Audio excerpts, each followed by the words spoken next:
This is the second in the series of many interviews with members of the Turlock Amateur Radio Club, also known as TARC. These interviews are meant to honor the individual ham and celebrate their stories with all whom wish to listen.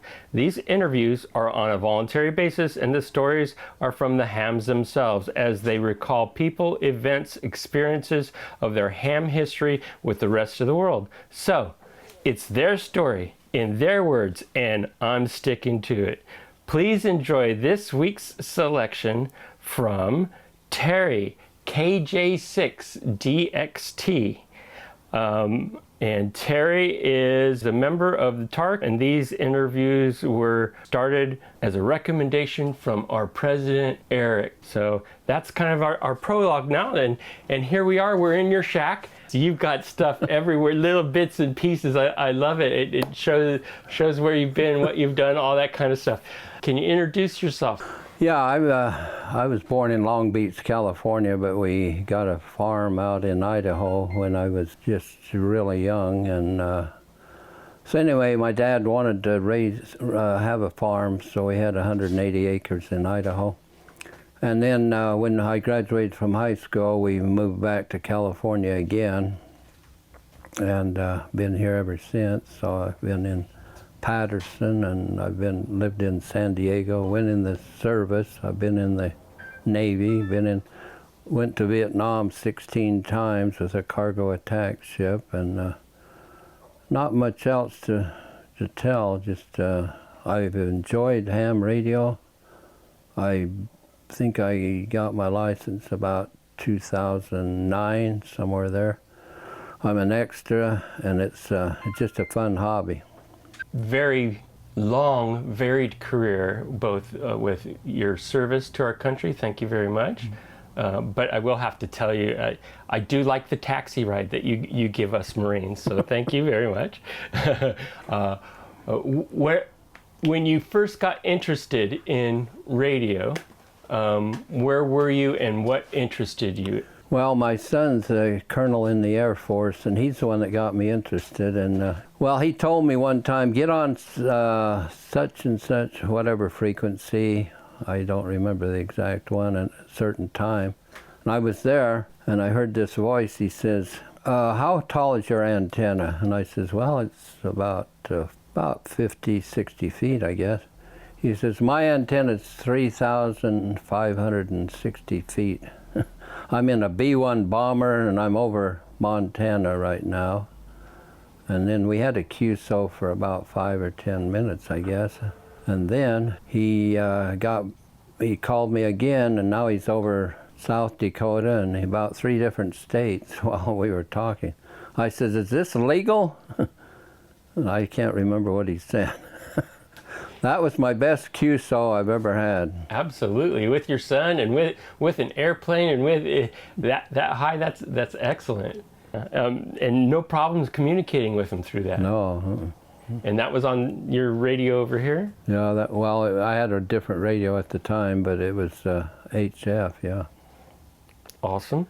I think I need to make a correction. I think I said 3,000 something. It was more like 31,000. What affiliations do you have with radio? Do you have any kind of awards, or you belong to any other, like ARRL or any kind of groups like that?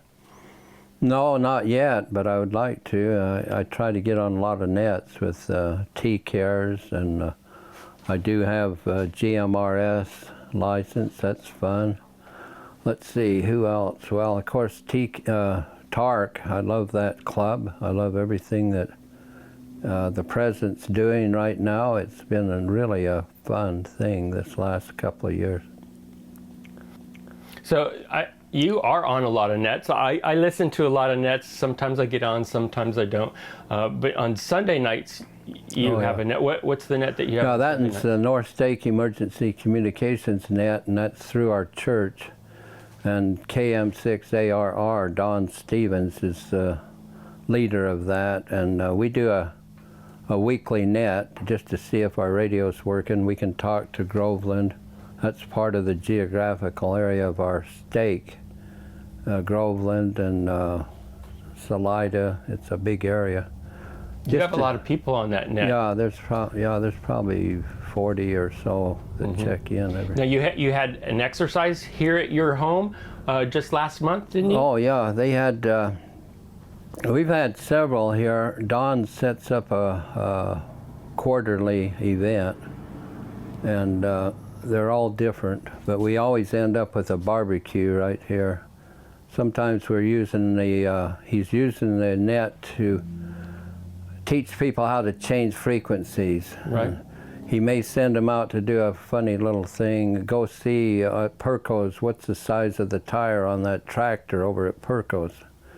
And then he ends up getting some food for the barbecue. So it's all using your radio to do all of this.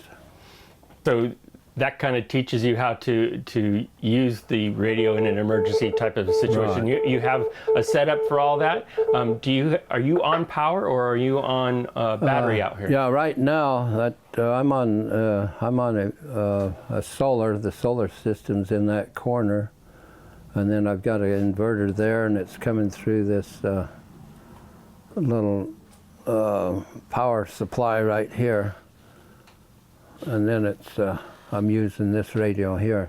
So yeah, I'm not using commercial power. So you're off grid. You're ready to go. Every time I transmit every morning on the bacon and eggs net, I'm on this. Excellent. And yeah, nowadays you're doing Thursdays bacon and eggs. You're the net controller. Yeah, I got involved in that, and I realize now you don't get out of that. I may be there for a while. That's a big commitment every Thursday, right? It's like Greg told me, it's like a newspaper route. You're there. Yep, you are there. Your shack right now. What city technically is your shack in? My address is Oakdale, but I can hear the marching band in the high school football field or football players over here.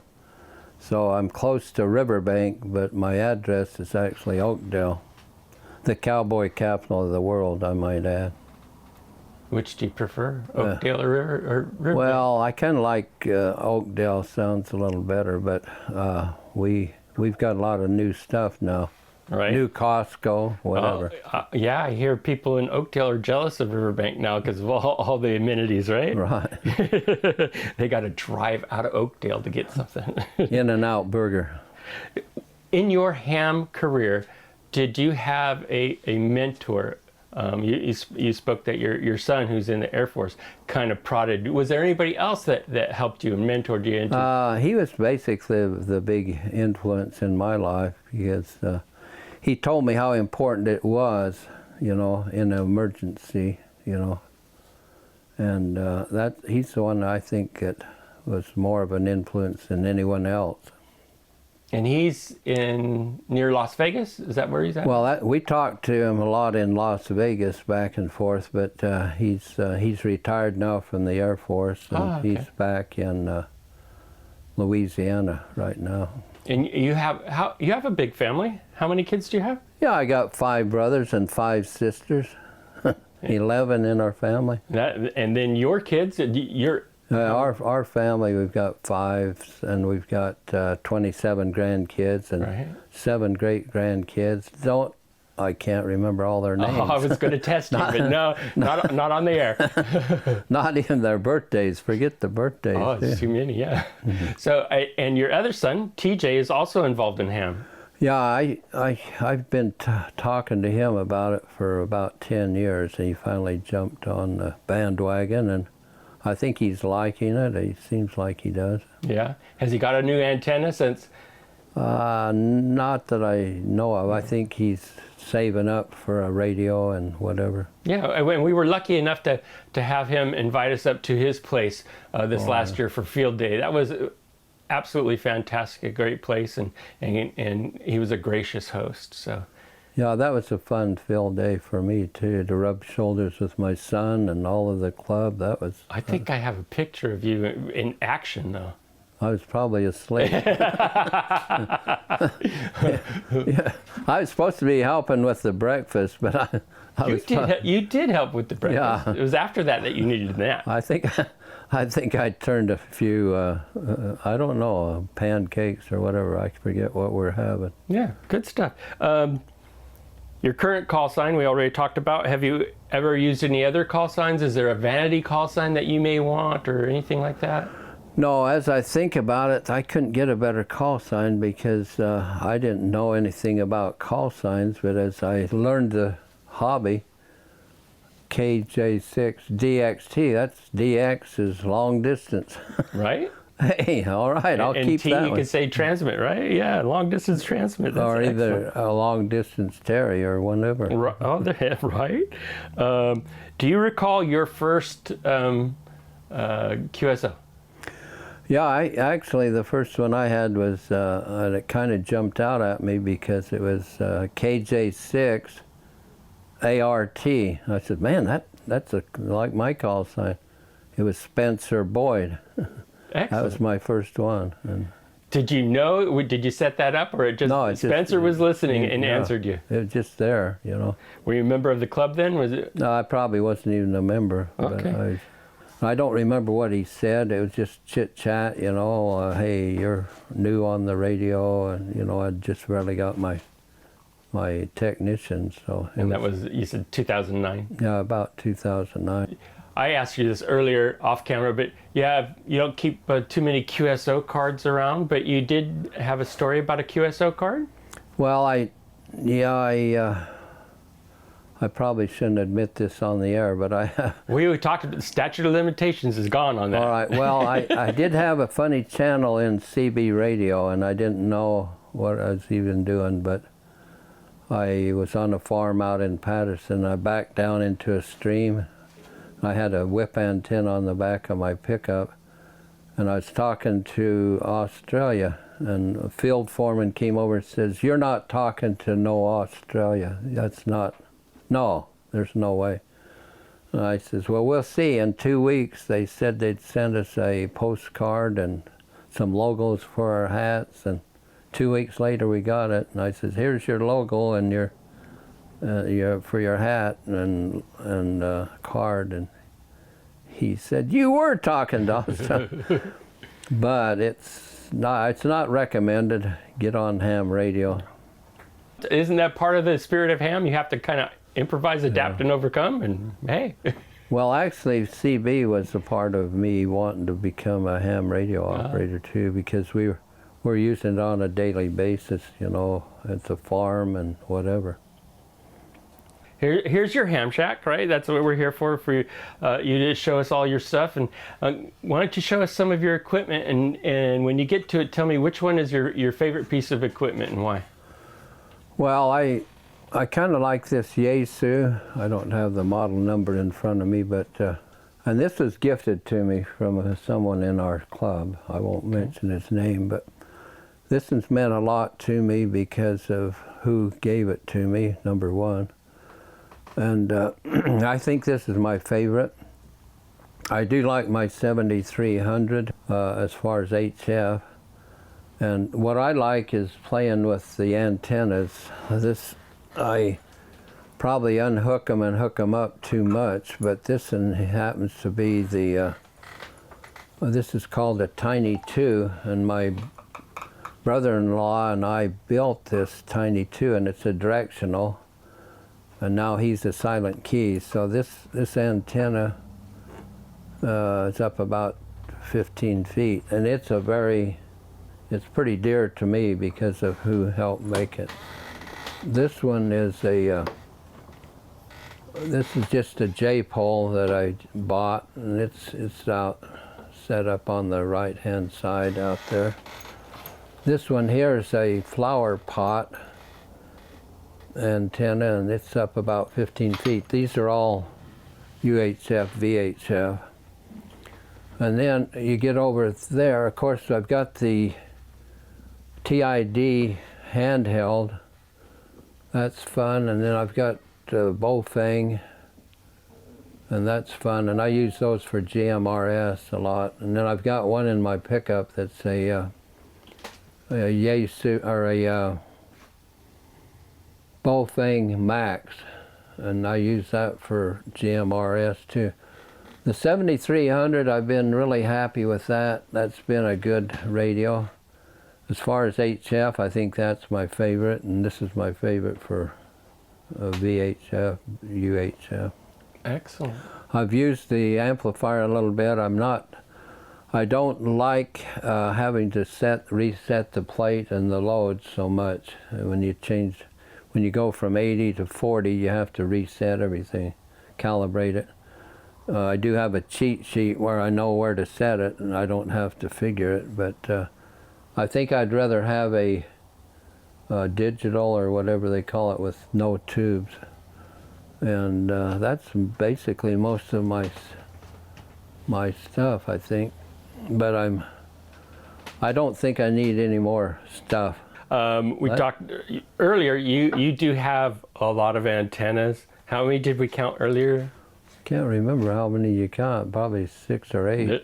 I think 8, yeah. Something like the GMRS kind of family preparedness stuff. You getting the radios together, you programming them, you teach them. It's easier to get a GMRS license. You just have to pay the $35, right? You don't have to take any tests. So that's your main reason for doing that. Do you talk to any of the GMRS nets or? Oh yeah, I check in on Sunday night. I check in to the Livermore, and then and that's on Saturday and Sunday. Then they have one on Tuesday at Columbia College, and that's all GMRS. So it's fun. It's fun because those guys, they've got a big geographical area for GMRS. Grass Valley, I hear them and talk to them. Do you have any short-term goals for yourself or your shack for radio? Well, yeah, it's kind of probably not much of a goal for most people, but I'm just trying to get this. I need to replace this on my off-center fed dipole, which is a 4-to-1 Ballon. Oh, it's a 4-to-1, and I've got the cable. It's on the coax, and it's on a pulley system, so I can bring the antenna down and replace it. But I want to make sure I put the proper sealant on it here, and probably these too, because the other one's got sealant, some kind of sealant on these also.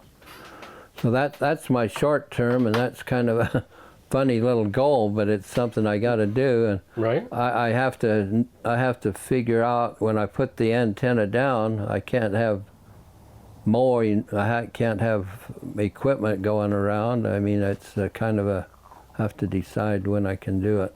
Right. So what about long term? What do you want to do? If the price was no object, what would you say? Oh, this is what I want. I really want. Well, I'd probably look into the higher 7300, whatever they've got on top of that. Although I haven't used all the bells and whistles that's on that even. I don't even, but I think it'd be fun to see what else they have. The ICOM 7300. In your experience in ham and everything that you've done, I know there's always something going off, not working right? What's one of the really odd experiences that you've had to overcome, and how did you overcome it?